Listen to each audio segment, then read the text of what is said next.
Hello everybody and welcome back to my channel. In this video I'm going to be talking about what I bought at my most recent train show visit. So this was the National Train Show in Collinsville, Illinois, and it was like the biggest train show I think I've ever been to, with a wide variety of scenery stuff and rolling stock. Not as many locomotives as I see at other train shows that I go to.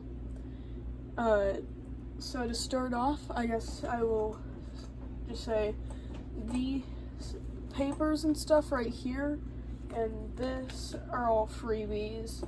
This was a freebie. I got a bunch of bags from the train show behind me that were also freebies. Like I got these cool Woodland Scenics bags, Marklin hand sanitizer, they had sticker sheets, and then with Woodland Scenics, they were allowing people to make little dioramas for free. So yeah, that was like really cool. It took maybe like 10 minutes and you'd make something like this. And my mom also made one, and hers is this one.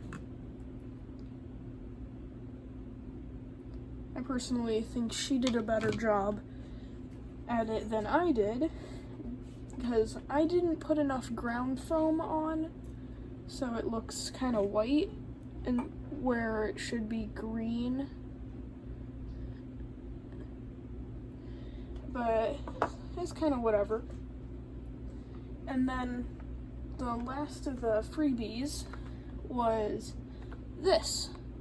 At the beginning of the train show, I was walking through the aisles of the vendors, but like this first row or two were people advertising their products, not selling them.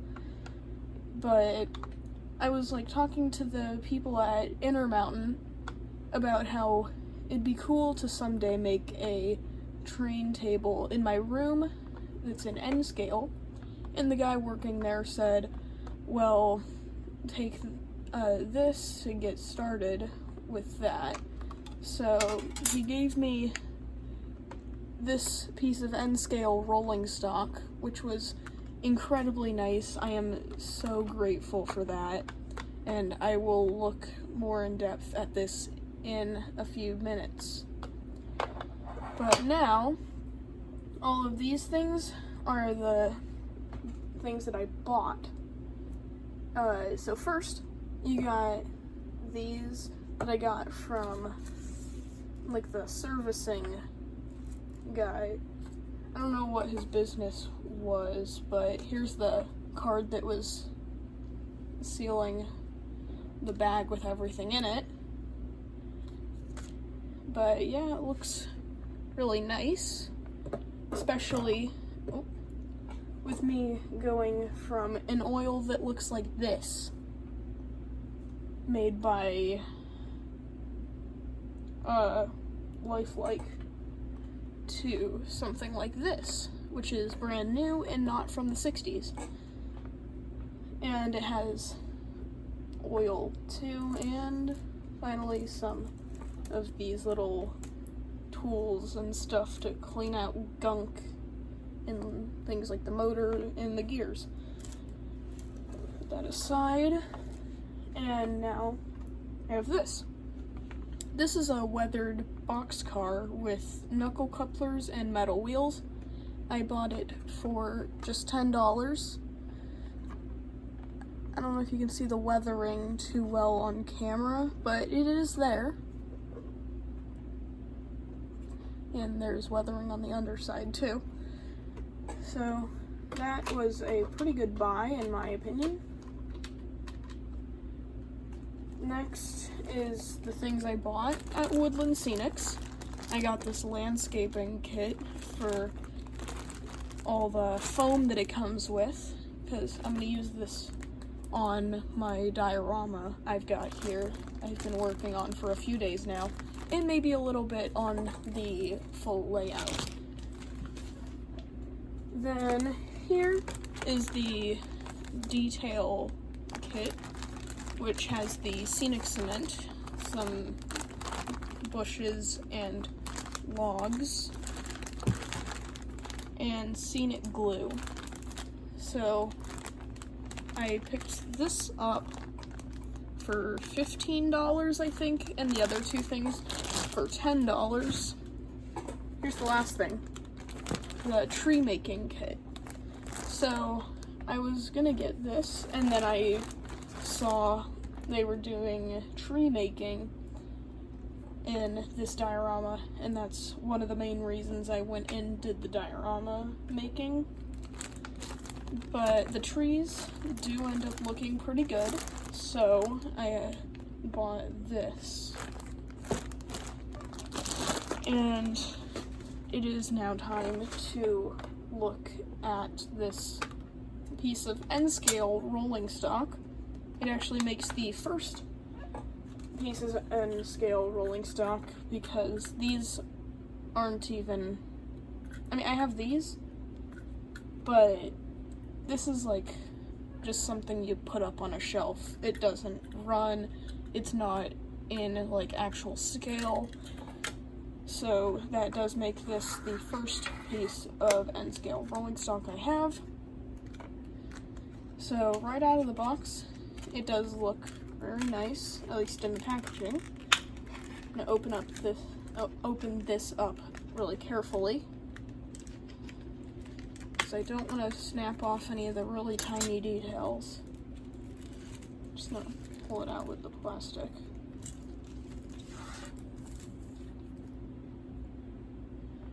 But yeah, it's got knuckle couplers and metal wheels. This, like I said, is by Intermountain, and it looks absolutely phenomenal. The wheels do turn really good. And something I'm not used to seeing in HS scale is that the coupler has a bit more wiggle room. It can go, I don't know if the camera can pick that up too well, but it does that.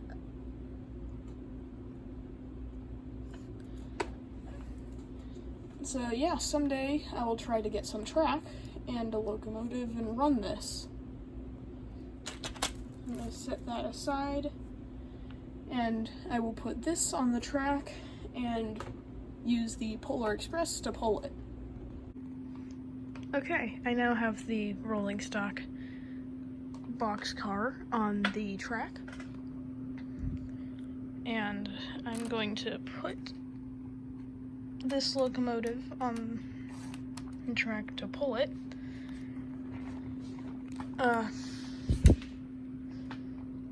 Hopefully what happened last time isn't gonna happen now, because what happened just a second ago I'm gonna put in at the end of the video, but it's of me running this freight train with the Polar Express. And yeah, then I switched it out for this locomotive, which then dropped the load halfway through the lap. Alright, okay. Hopefully that doesn't happen again. Oh my gosh, I always forget this coupler is not good. It always goes sideways. There we go.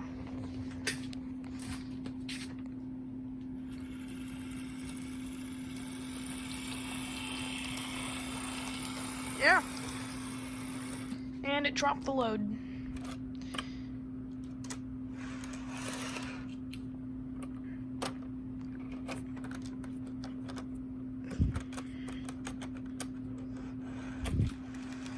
Hopefully this goes better. There we go. So now the newest car is the second one on the train, the Wisconsin Central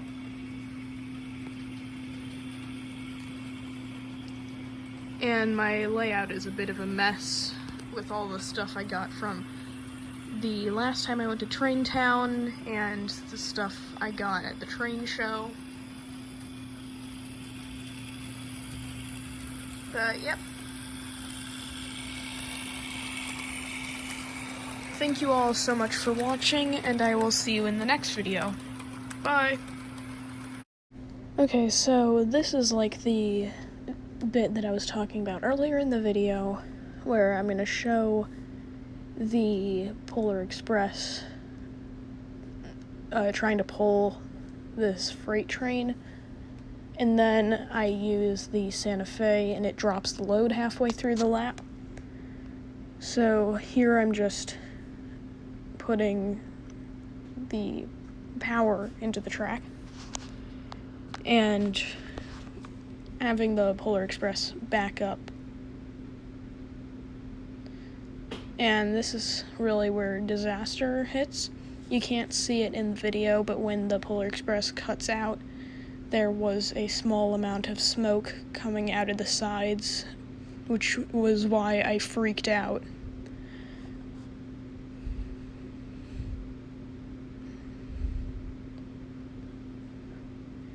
And then I go over to my cabinet with all the trains in it, and I take out the Santa Fe. Well, in a second.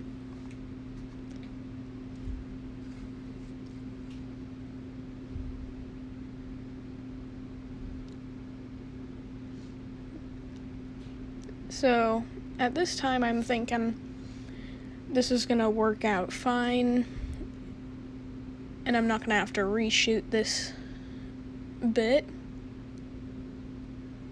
but obviously I did have to reshoot, so I'm just gonna back this up again.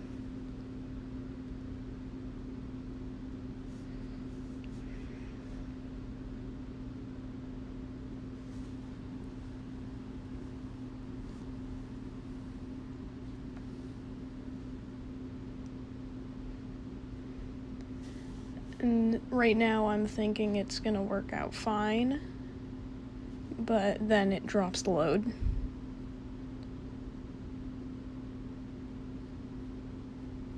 Oh wait, yeah.